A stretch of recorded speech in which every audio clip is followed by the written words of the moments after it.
Excella Education Study in USA assured scholarship. Contact 9881 నమస్కారం గురుగారు. ఓం శ్రీ మహాగణాధిపతయే నమః. గురుగారు, జాతకాలు అంటుంటారు. ప్రతి ఒక్కరికి ఏదైనా సమస్య ఉందనగానే మీ జాతకం తీసుకోండి చూసి చెప్దాము అని. నిజంగా ఈ జాతకాలు అనేవి ఉన్నాయా? అసలు ఇవి నిజమా అబద్ధమా? వీటిని నమ్మొచ్చు అంటారా గురుగారు? జాతకం అనేటువంటిది 200% వాస్తవం. ఎందువలనంటే అది అవాస్తవం అయితే గ్రహణాల గురించి రాయలేరు, గ్రహ గతుల గురించి రాయలేరు. ఇవన్నీ ఇవాళ కాదు, కొన్ని వందల వేల సంవత్సరాల నుంచి వస్తూనే ఉన్నాయి. ఈ జ్యోతిష్యంలో అనేక రకాలు ఉంటాయండి. మంత్రశాస్త్రంతో నడిచేటువంటి ఒక రకంగా ఉంటాయి, గణితంతో నడిచేటువంటి ఒక రకంగా ఉంటాయి. ఈ గణితంతో పాటు మంత్రశాస్త్రం కూడా అభ్యసించినట్లయితే దాని యొక్క విధానం వేరే. అంటే మనిషి యొక్క నక్షత్రం లగ్నం తెలియగానే మనిషి జీవితం మొత్తం కూడా మనం వివరించేయచ్చు. ఎక్కడ ఉన్నారు, ఎలా ఉన్నారు, ఏం చేస్తున్నారు, ఏమవుతారు అని. ఇదొక విధానం. అయితే మనకు ఈ జాతకం ఎవరికి ఉపయోగపడుతుంది అనేటువంటిది కూడా అందులో ఉంటుందండి. ప్రతి ఒక్క మనిషికి జాతకం ఉపయోగపడుతుందే పడదు. ఎందుకు పడదు అని అంటే, ఒక మనిషి కష్టపడుతున్నాడు, ఎదగాలి అని కష్టపడుతున్నప్పుడు అనేక ఆటంకాలు వస్తాయి.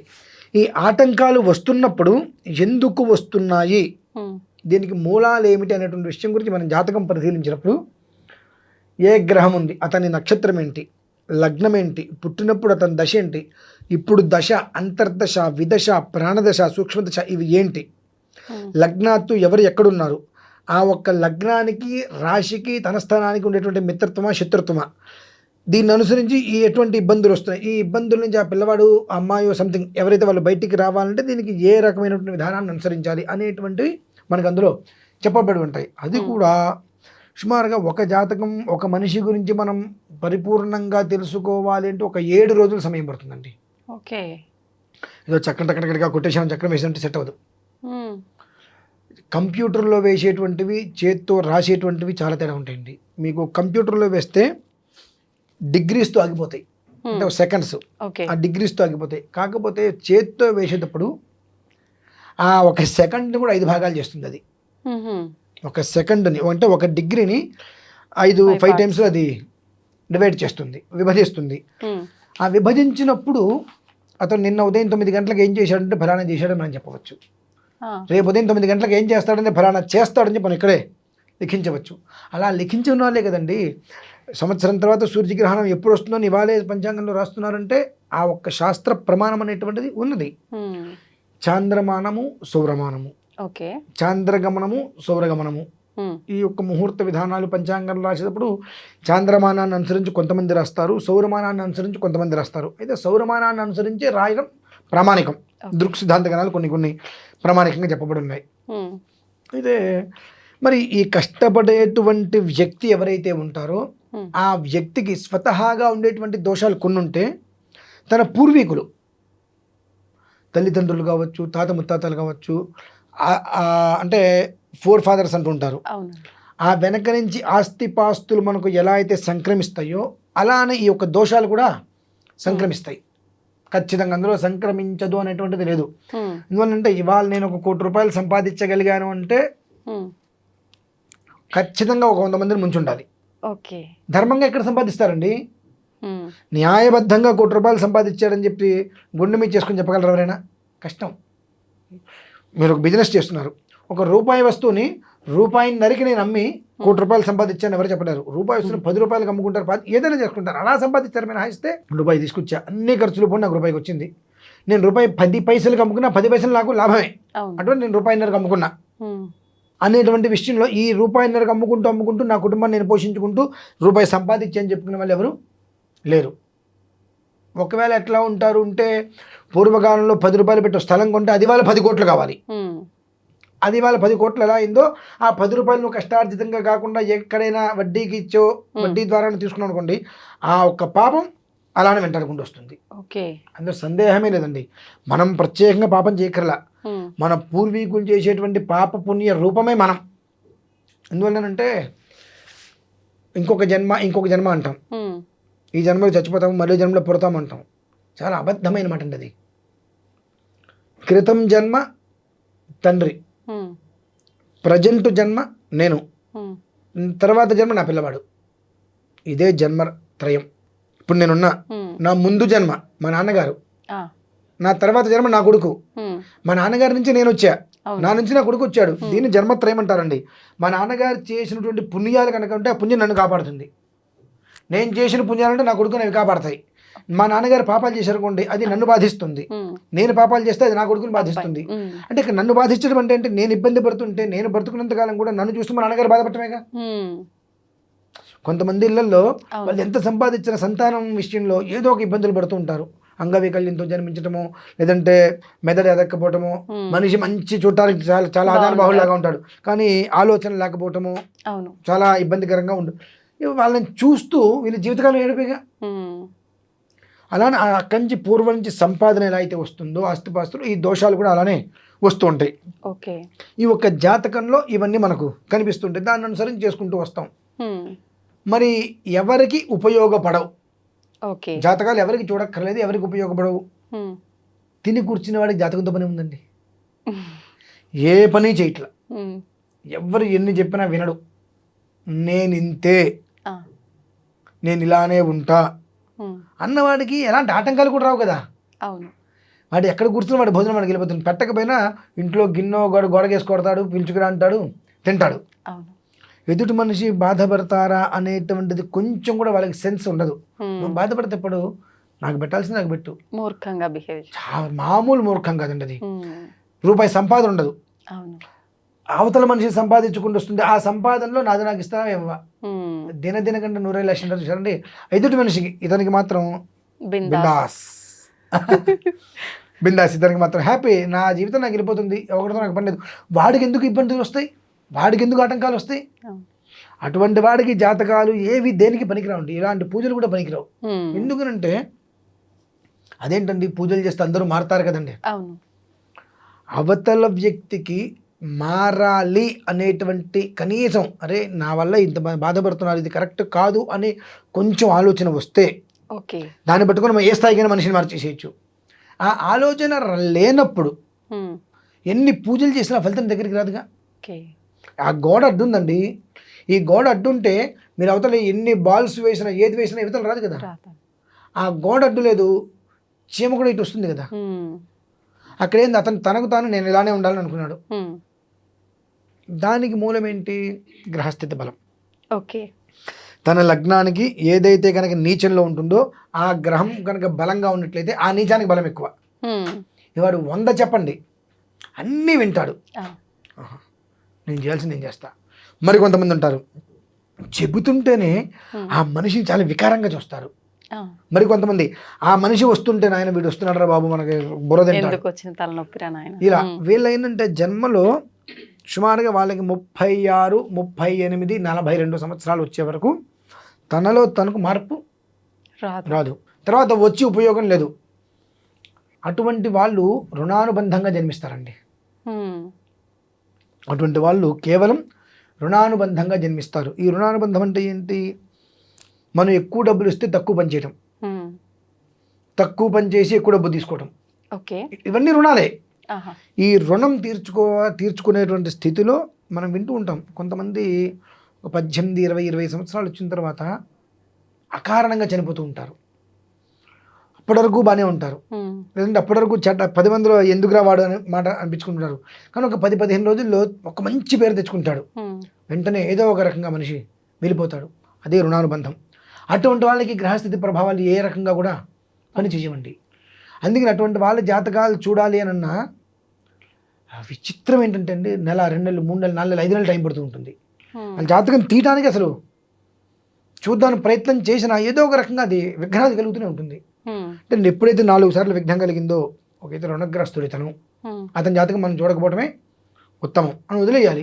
ఎందువల్లంటే అతని జాతకం చూసి ఈ గ్రహస్థితి ప్రభావాలు ఇలా ఉన్నాయి, ఈ రుణానుబంధంగా జన్మించిన అవతల వాళ్ళకి చెబితే దానికి వాళ్ళు ఏదో ప్రాయోపవేశ ప్రయత్నం చేద్దామనుకుంటారు. అవును.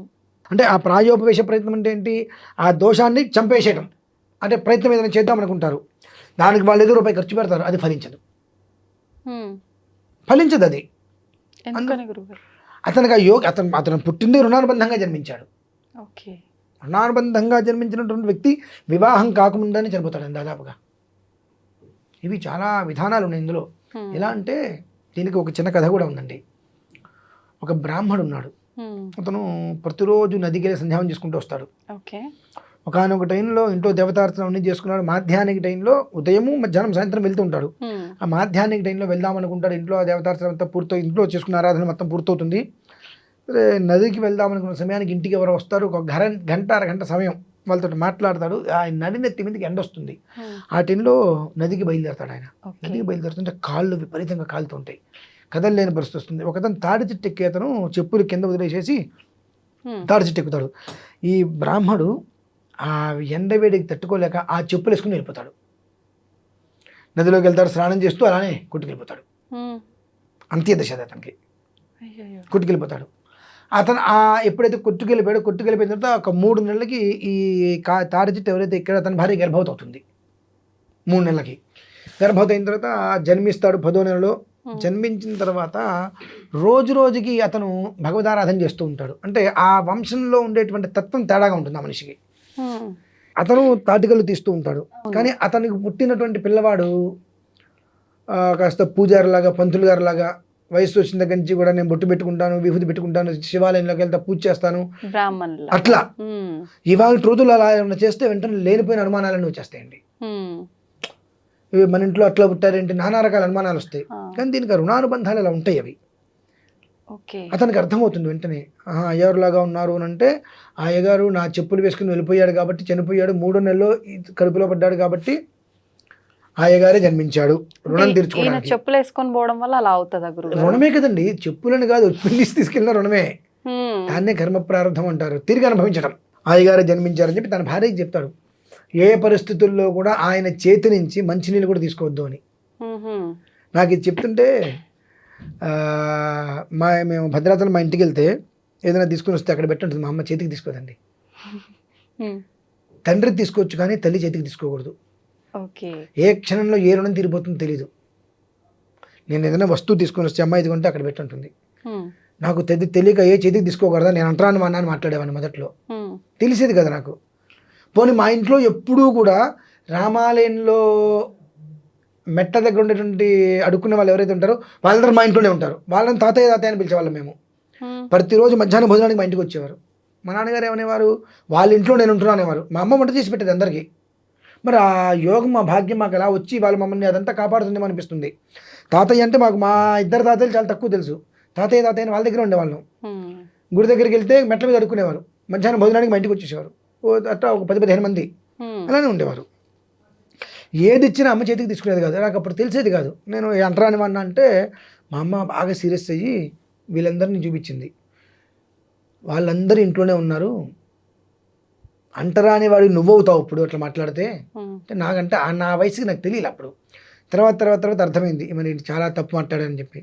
ఇవాళ కూడా నా చేతి నుంచి ఏది తీసుకోవద్దు. ఎందుకు అని అంటే మాతృ అనేటువంటి స్థితిలో ఉన్న స్థానంలో ఉన్నప్పుడు చేతి నుంచి ఏదైనా తీసుకుంటే అదే చివరి రుణం తీరిపోవచ్చేమో. ఆ తల్లికి కొడుకంటే ప్రేమనిగా. ఒకవేళ చేతి నుంచి తీసుకుంటే రుణం తీరిపోతే మనిషి ఇంకా ఉండడు అనే ఒక ఉద్దేశంతో ఈ క్షణానికి కూడా మా 3 అన్నదమ్ముల దగ్గర మా అమ్మ చేతికి ఏది తీసుకొచ్చిన అక్కడ పెట్టని ఉంటుంది. తీసుకోదు. చేతికి ఇవ్వట్లేదు కదండి, అక్కడ పక్కన పెట్టంటుంది మా అమ్మ. మా నాన్నకి అయితే ఇచ్చేస్తాం. కానీ అమ్మ విషయానికి వస్తే, అమ్మ బయట నుంచి తీసుకొచ్చానమ్మా అక్కడ పెట్టు, లేకపోతే నాన్న ఇమ్మన్నాడమ్మా, మా నాన్న నాకు ఏదైనా చెమ్మకి ఇవ్వరా అంటే అది నాన్న దగ్గర నుంచి తీసుకున్న గొలుసైనా కావచ్చు ఏదైనా సరే అక్కడ పెట్టుంటుంది. తీసుకోదు. అంటే ఏ రూపంలో రుణం తీరిపోతుందో అని చెప్పి అది వాళ్ళకి తెలిసినంత జ్ఞానం మనకు ఉండదు. అయితే అయ్యోరే ఆ రోజు చెప్పులు వేసుకెళ్ళిపోయారు, ఆయన పుట్టారు మన ఇంట్లో, ఆయన చేతి నుంచి ఏది తీసుకోవద్దు అని ఉంటుంది అని చెప్తాడు అతను భార్యకి. ఆ రోజు నుంచి ఆమె అతని చేతి నుంచి ఏది ముట్టుకోదు. అమ్మ మంచిని తీసుకోవే అక్కడ పెడతావుతా, ఏదైనా సరే. అతను అటు చేసి ఇటు చేసి సంపాదించి రూపాయి కూడా పెడతాడు. ఏ ఒక్క రూపాయి కూడా ఆవిడ తీసుకోదు. 18 ఏళ్ళు వస్తాయి పిల్లవాడికి. రుణానుబంధ రూపేణ అంటే ఏమిటి అంటే అవతల వ్యక్తికి పూర్ణాయుష్టికి ఈ 18 సంవత్సరాల ముందు చనిపోయాడు, జన్మించి ఈ 18 ఏళ్ళు ఇతను బ్రతికాడు. రుణానుబంధం అని అంటే ఇప్పుడు నేను ఎవరికైనా రుణం ఉన్నా, ఆ రుణం తీర్చుకోలేక నాకు ఏదో కారణం చేసి నేను చనిపోయా. నేను చనిపోవడానికి ఇంకా నాకు 20 ఏళ్ళు 30 40 ఏళ్ళు బ్యాలెన్స్ ఉంది. అది వాళ్ళ ఇంట్లో జన్మించడమే. అలా సంపాదించి ఇంత డబ్బు సంపాదించాడు. అంత డబ్బు సంపాదించి బుట్లో పెట్టాడు. అవి ఎంత డబ్బు సంపాదించాడంటే మళ్ళీ వాళ్ళ ఇల్లు కట్టుకోవడానికి వీలుగా ఉన్నంత డబ్బు సంపాదించేశాడు. సంపాదించి మొత్తం కుండలు ఏర్పాటు చేసి పక్కన పెట్టి ఒక మంచి సమయంలో ఇంటికి నిప్పు పెట్టేశాడు. ఆయనే ఇంటికి నిప్పు పెట్టేసేసాడు. తాటాకులు ఇల్లు కదా మొత్తం అంతా, నిప్పు పెట్టేసేసాడు. అయ్యో ఇల్లు కాలిపోతుంది, ఇల్లు కాలిపోతుంది, ఇల్లు కాలిపోతుంది ఉంటే వాళ్ళ నాన్నకి అర్థమవుతుంది వీడేదో చేశాడు అని చెప్పి. అతని చేతిలోంచి ఏమీ తీసుకోవద్దు అనుకుంటుంటూనే అన్నీ బయటపడేస్తుంటే వాళ్ళమ్మ అన్నీ పడేరా అంటుంది. అమ్మ అది ఒక్కటి తీసుకొస్తే ఇది ఒక్కటి తీసుకోమ్మా అని గబికి నా కొండ తీసుకొచ్చి అమ్మ చేతిలో పెడతాడు. అది తీసుకోగానే అమ్మా శవం అంటాడు. అగ్నిహోత్రంలో ఆహుతైపోతాడు అన్నమాట. రుణానుబంధ రూపేణ అని అంటారు. ఇప్పుడు మరి అతను ఆ జ్యోతిష్కుడు అంటే ఆ బ్రాహ్మడు జన్మించాడు కదా, అతని జాతకం గురించి ఎంతోమంది జ్యోతిష్కులకు చూపించారు. ఏ ఒక్కళ్ళు కూడా అతని జీవితాన్ని నిర్ణయించలేకపోయారమ్మా. అంటే నిర్ణయం చెయ్యలేరు. ఇతని జీవితం ఈ స్థాయిలోకి వెళ్తుందని నిర్ణయం చెయ్యలేరు. ఎందుకంటే అతను శేషజాతకుడు. అంటే మొదటి అతను ముందు జన్మలో అతను పూర్తిగా అతని యొక్క ఆయుష్ ఎంతకాలం అయితే అంతకాలం బ్రతకల. నేను దొంగతనం చేశాను అతని చెప్పులు అనేటువంటి ఒక బీదితోటి నదిలోకి దిగి నది ప్రవాహాన్ని కొట్టుకెళ్ళిపోయి చనిపోయాడు. అంటే అకాల మరణం చెందాడు. మిగిలినటువంటి 18 సంవత్సరాల శేషం ఉంది. ఆ శేషం కోసం ఇక్కడ జన్మించాడమ్మా. ఆ శేషంగా జన్మించాడు కాబట్టి అతని జీవితం గురించి ఎవరు ఉదాహరణ చేయలేకపోయారు. ఆ శేషాలు అనేటువంటి 18, 32, 36, 42 ఇలా ఉంటుంది. కొంతమందికి 36 వరకు ఉంటుంది. 36 వరకు ఒక స్థితి వెళ్ళిపోయిన తర్వాత ఆ తర్వాత వాళ్ళ జీవితం వేరే విధంగా ఉంటూ ఉంటుంది. కాబట్టి ఇట్లా జాతకం నిజమే, ఎలాంటి సందేహము లేదు. కానీ అది ఎవరికి వర్తిస్తుంది ఎవరికి వర్తించు అనేటువంటిది కూడా మనం తెలుసుకోవాలి. ఒక మనిషికి జాతకం దగ్గరికి మనం వెళ్ళాము అని అంటే కొంతమందిని మనం రాగానే కూర్చోబెట్టి తగటిగా మాట్లాడతాం. కొంతమందికి రోజులు గడుస్తాయి, వారాలు గడుస్తాయి, నెలలు గడుస్తాయి, జాతకం చెప్పలేం. అది చెప్పాలన్న ప్రతిసారి ఏదో ఒక ఆటంకాలు వస్తాయి. కాదు కూడదు అని చెబితే వాళ్ళకు నాకు ఇబ్బంది వస్తుంది, చెప్పే వాళ్ళకు కూడా చెప్పే వాళ్ళకి వస్తుంది, చెప్పించుకునే వాళ్ళకి వస్తుంది. ఎందువలన చెప్పేటువంటి వాడికి 4 సార్లు విఘ్నం కలిగిందంటే ఆ జాతకం ఇప్పుడు పనికిరాదు, ముట్టుకోకూడదు అని తెలుస్తుంది. కానీ ఎదుటి వాళ్ళకి తెలియదు కదా. మాకు చెప్పండి అంటారు. ఒకటి నేను చెప్పను వెళ్ళిపోమని చెప్పగలగాలి. ఎప్పుడు మొహమాటం కోసం చెబితే వాళ్ళకి ఇబ్బంది, చెప్పిన వాడికి ఇబ్బంది. నేను జ్యోతిష్యం అంటేనే వెలుతురుని చూపించేటువంటిదమ్మా, చీకటిని చేసేటువంటిది కాదు. చీకట్లని చీల్చుకొని వెలుతురు వచ్చి ఆ ఒక్క వెలుతురు 100 మందికి కూడా ఇచ్చేటువంటిది. జ్యోతి అంటే వెలుతురు. ఆ వెలుతురుతో 100 మంది జీవితాలని కూడా నింపేటువంటిది. కాబట్టి చాలా జాగ్రత్తగా ఉండాలి ఆ విషయంలో. నమ్మకూడదు అనేటువంటిది ఏం లేదమ్మా. 200% నమ్మవచ్చు. కాకపోతే అంటే అయిన దానికి కాని దానికి కూడా ఇప్పుడు మనం అక్షరాభ్యాసానికి ముహూర్తాలు పెడుతున్నాం, బాలసారాలకి ముహూర్తాలు పెడుతున్నాం. ఇవి ఎంతవరకు వాస్తవం? ఇటువంటివి రావటం వలన వాస్తవికతకి పోయింది. అంటే వాస్తవం జ్యోతిష్యం ఇలానే మనం చూడాలి పోయింది. వివాహం కుదరకపోతే పేరు మార్చేయటం, ఈ ముహూర్తం కాదు ఇంకొక ముహూర్తం, నక్షత్రం మార్చండి, ఇటువంటివన్నీ పెట్టడం వల్ల ఏంటంటే జ్యోతిష్యం మూఢనమ్మకం. జ్యోతిష్యాన్ని చెడగొట్టింది ఎవరు? మనమే. ఆ సంబంధం వద్దయ్యా అంటే లేదు, నేను అమ్మాయి పేరు మారుస్తా, అబ్బాయి పేరు మారుస్తా, ఏ నక్షత్రం పెట్టండి, ఇవన్నీ పెట్టించుకునేది ఎవరు? వాళ్ళు. చివరికి ఏమవుతుంది? జ్యోతిష్యం మూఢనమ్మకం అంటాం. అంటే చెడగొట్టేది మనమే. ఒక ప్రమాణం ఉంది అంటే ఎందుకుంది ఆ ప్రమాణం, అర్జెంటుగా దాన్ని ఎట్లా ఒకటి భ్రష్టత్వం చెందించాలి. దాన్ని నాశనం చేసింది ఆ ప్రమాణం ఏముంది లేదు, మొత్తం అప్పుడెప్పుడో చూసాలే నాశనం అయిపోయిందిలే, మనమే అనాలి మళ్ళీ. అంటే ఎవరో వచ్చి మనల్ని ఎవరు నాశనం చేయట్లేదండి, మన గుంట మనమే తవ్వుకుంటున్నాం. మళ్ళీ ఒకవేళ పైకి వస్తామేమో నడుం వరకే ఉంటే అని చెప్పి ఒక 10 అడుగులు తవ్వుతున్నాం. ఇక లోపలికి దిగితే బయటికి రావద్దు అనేటువంటి స్థితిలో మనమే ఉన్నాం. కాబట్టి నమ్మే వాళ్ళని మనం కాదనద్దు, నమ్మకం లేని వాళ్ళకి మనం నమ్మకాన్ని చూపించవచ్చమ్మా. జ్యోతిష్యంలో ఖగోళ శాస్త్రరీత్యా నేను నమ్మను అన్న వాళ్ళకి పిలిపించి కూర్చోబెట్టి తన జీవితం ఉదాహరణగా చేసి అక్కడ రాసిచ్చి కూర్చోబెట్టి తన నమ్మకాన్ని కూడా మనం నిరూపించవచ్చు. అంత గొప్పది జ్యోతిష్ శాస్త్రం అంటే. అది. థ్యాంక్ యూ గురుగారు.